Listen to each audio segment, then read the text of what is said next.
दुनिया का सबसे दर्दनाक दिन।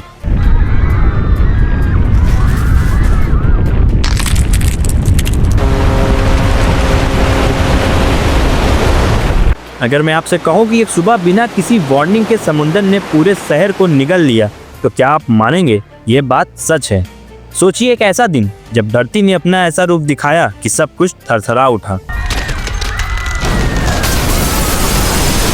न सिर्फ जमीन कांप उठी, बल्कि समुंदर भी अपनी सीमा तोड़कर घर, शहर, स्कूल और लोगों को निगलने लगा। आसमान से बिजलियां गिरी, लोग भाग रहे थे, चीख रहे थे और प्रकृति अपने रुतबे और भयानक रूप में थी। एक पल में सब कुछ खत्म हो गया। एक पल में लाखों जिंदगियां पानी में डूब गईं। और सबसे दर्दनाक बात ये कि ज्यादा लोग इसलिए मरे क्योंकि उन्हें पता ही नहीं था कि सुनामी होती क्या है। ये कोई कल्पना नहीं है, ये सच था। 26 दिसंबर 2004 वो दिन जब धरती ने अपना गुस्सा दिखाया। आज हम बात करेंगे उसी एक दिन की जब पूरी दुनिया की सांसें थम गई थी। क्या हुआ था उस दिन, किसने सरवाइव किया, किसने सब कुछ खोया, और सबसे बड़ा सवाल, क्या आज भी हम सेफ हैं? तो शुरू करते हैं उस भूकंप और सुनामी की असली कहानी।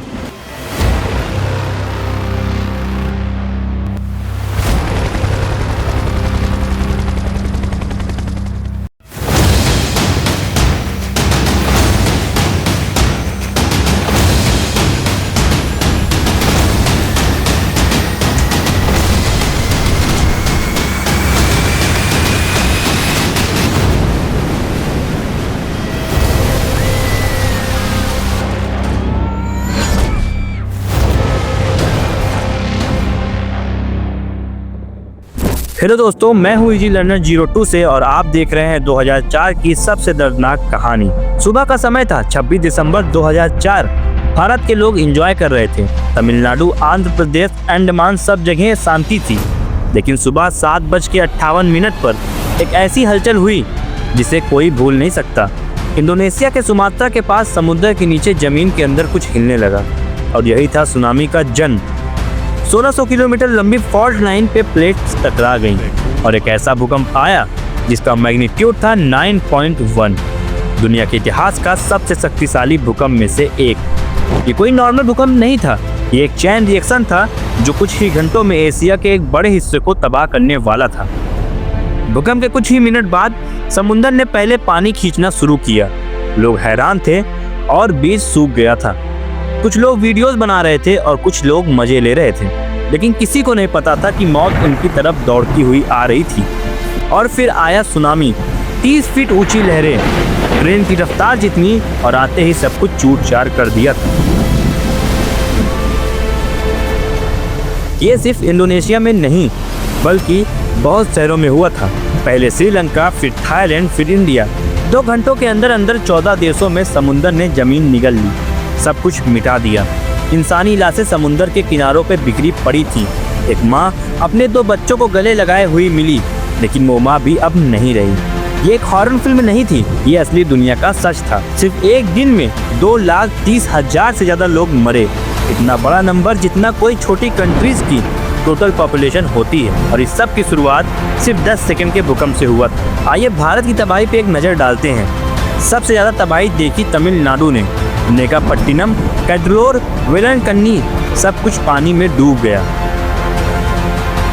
अंडमान एंड निकोबार में पूरे गांव साफ हो गए। 10,000 से ज़्यादा लोग सिर्फ भारत में मारे गए। इंडोनेशिया में तो सुनामी के बाद सब कुछ खाली हो गया। इंडोनेशिया में एक ऐसा शहर था जिसका नाम था बैंडा एक्ट, जहां 1 लाख से ज़्यादा लोग मरे।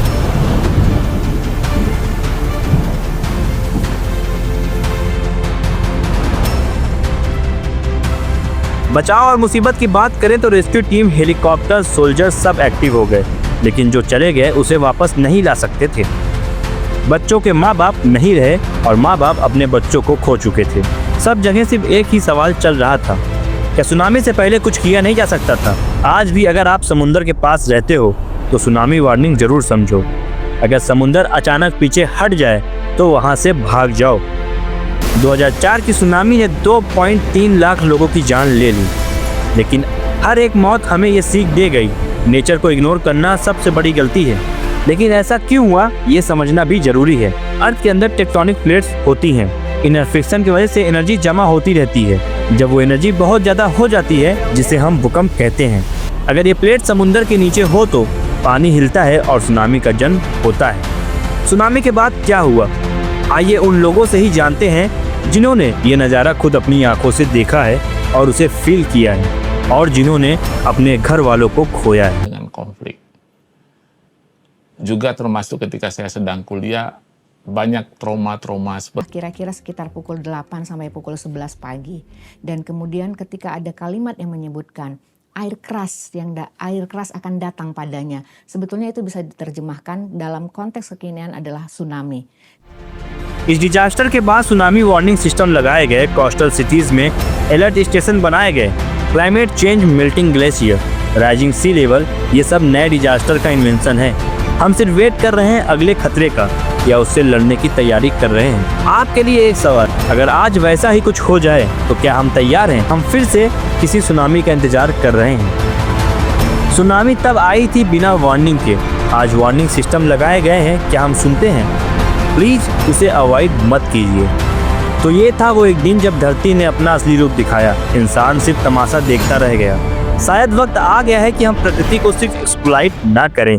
अगर आपको लगता है कि ये वीडियो आंखें खोलने वाली थी तो कमेंट करो विद रिस्पेक्ट नेचर और इस मैसेज को जितना हो सके शेयर करो, क्योंकि सच ये है अर्थ को कभी भी गुस्सा आ सकता है, तो हमें साथ मिलकर तैयार होना पड़ेगा। ये थी कहानी धरती के सबसे खतरनाक दिन की। तो खुद को प्रकृति के रंग में रखना होगा, समझना होगा और इसे इज्जत देना होगा। तो सीखते रहिए, प्रकृति के साथ जीते रहिए और मिलते हैं फिर से एक नए सफ़र के साथ। तब तक के लिए धन्यवाद।